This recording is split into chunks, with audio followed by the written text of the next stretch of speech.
How to sell Brainrots on Eldorado GG.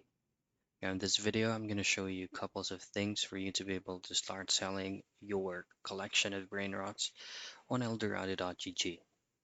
Now it's just a few clicks away.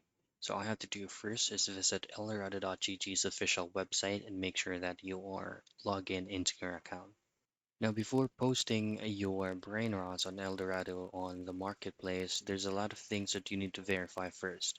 So the top right, click that, and then you will be routed here. Then just choose on offers. Next is at your left side, choose on become a seller. And this is where you need to start a verification. What you need is a physical ID that you need to take a photo and make sure that it is legitimate. Now, it is safe to sell Brainrots on Eldorado.gg because it verifies buyers and sellers, holds payments until delivery confirmation, and it also offers dispute resolution if something goes wrong.